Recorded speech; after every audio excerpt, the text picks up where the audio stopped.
तो चलिए आज हम वक्त के पर्दे के पीछे सफर करते हैं, उस दौर में जब जमीन बिखरी हुई थी और आसमान एक नए बादशाह का इंतजार कर रहा था।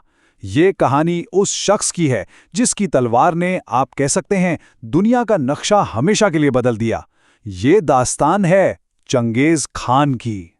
देखिए, तारीख के पन्नों पर बादशाहों और फातिहीन की कोई कमी नहीं। सिकंदर हो या सीजर, सबने बड़ी बड़ी सल्तनतें बनाईं, लेकिन एक नाम ऐसा है जिसने रेगिस्तान के बिखरे हुए कबीलों को उठाकर एक ऐसी आंधी में बदल दिया जिसने पुरानी दुनिया को जड़ से उखाड़ कर फेंक दिया। वो नाम जिसकी दहशत और जिसकी अजमत सदियों बाद भी हम महसूस करते हैं।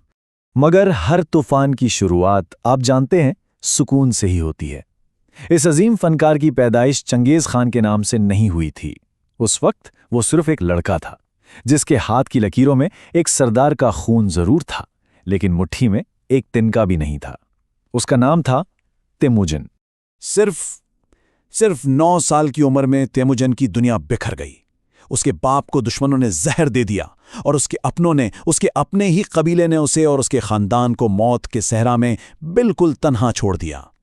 यतीमी, गुलामी, जिल्लत, ये सब उसके बचपन के साथी बन गए।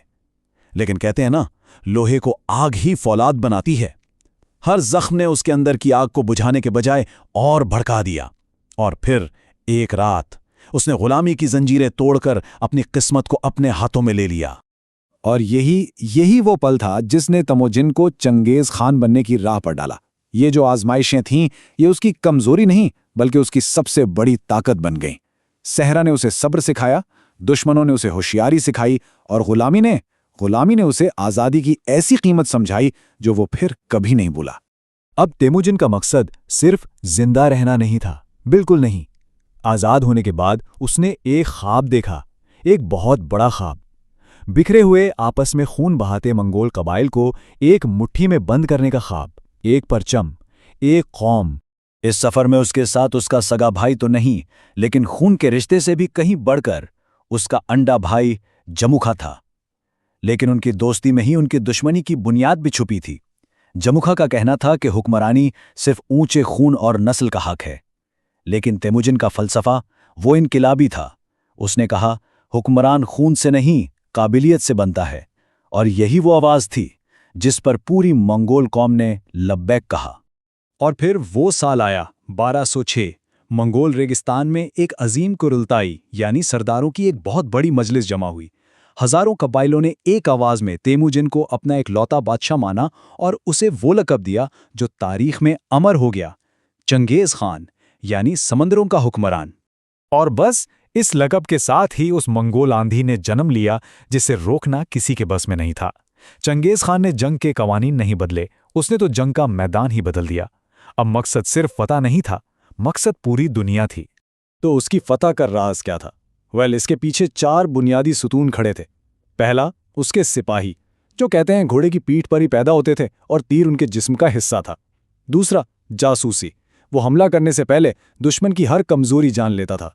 तीसरी चीज, मंसूबाबंदी, उसका हर हमला एक सोची समझी, बिल्कुल प्रिसाइज चाल होती थी। और चौथा, और शायद सबसे तबाहकुन हथियार, खौफ। इतना खौफ कि जो शहर उसके आगे सर ना झुकाता, तारीख उसे भुला देती थी। एक बात यहां याद रखने वाली है, मंगोल फौज हमेशा तादाद में कम होती थी। उनके पास बड़ी सल्तनतों जैसे लश्कर नहीं थे, लेकिन उनके पास रफ्तार थी, बिजली जैसी रफ्तार। और उनके पास खौफ था, एक ऐसा हथियार जिसने दुश्मन की तलवारों को म्यान में ही जंग लगा दिया। जंग, आप जानते हैं, मैदान से पहले दिमागों में जीती जाती है। और इस खौफ की सबसे बड़ी, सबसे दहशतनाक मिसाल थी ख्वारिज़मियन सल्तनत की तबाही। वहां के सुल्तान ने गलती कर दी, उसने चंगेज खान के सफ़ीरों को कत्ल कर दिया।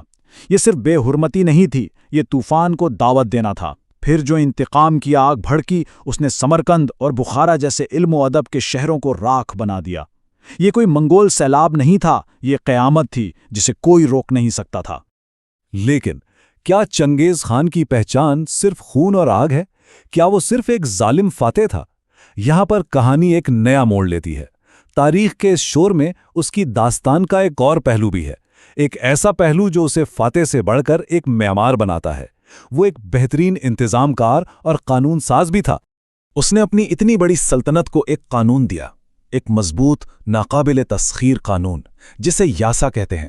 یہ صرف قوانین کی کتاب نہیں تھی، نہیں، یہ اس کی سلطنت کی روح تھی، جس کی بنیاد وفاداری، ذمہ داری اور بالکل لوہے جیسے نظم و ضبط پر رکھی گئی تھی۔ اور یاسا کے اثرات واقعی حیران کن تھے۔ اس نے پوری سلطنت کو ایک قانون کے نیچے لا دیا۔ عورتوں کا اغوا، جو اس وقت ایک عام رواج تھا، اسے سنگین جرم قرار دیا گیا۔ اس نے اعلان کیا کہ ہر شخص اپنے خدا کی عبادت کرنے میں آزاد ہے، چاہے وہ مسلمان ہو، عیسائی ہو یا بدھسٹ۔ اور سب سے بڑھ کر اس کے قانون نے شاہراہ ریشم کو اتنا محفوظ بنا دیا کہ تاریخ لکھتی ہے کہ ایک اکیلی تنہا لڑکی اپنے سر پر سونے کا تاج رکھ کر اس کی سلطنت کے ایک سرے سے دوسرے تک بے خوف سفر کر سکتی تھی۔ ذرا سوچئے، یہ تھا یاسا کا اثر۔ تو پھر آخر چنگیز خان تھا کون؟ ایک ظالم فاتح جس کی تلوار سے کروڑوں انسانوں کا خون بہا، یا ایک قوم کا معمار جس نے بکھری ہوئی قوم کو جوڑا؟ ایک قانون ساز جس نے انصاف کا نظام قائم کیا، یا تاریخ کا سب سے بڑا فوجی ذہن؟ سچ تو یہ ہے کہ وہ یہ سب کچھ تھا۔ اس کی شخصیت انہی ضدوں کا، انہی کانٹرڈکشنز کا ایک پیچیدہ مرکب ہے۔ تو آخر میں سوال وہیں آ جاتا ہے، ظالم فتح یا عظیم رہنما، شیطان یا مسیحا؟ شاید سچ ان دونوں کے درمیان کہیں چھپا ہوا ہے۔ اس کی وراثت ایک آئینہ ہے جو صدیوں بعد بھی ہمیں دکھاتی ہے کہ طاقت کیسے بنتی ہے، سلطنتیں کیسے عروج پاتی ہیں اور پھر کیسے راکھ ہو جاتی ہیں۔ اس کا فیصلہ تاریخ آپ پر چھوڑتی ہے۔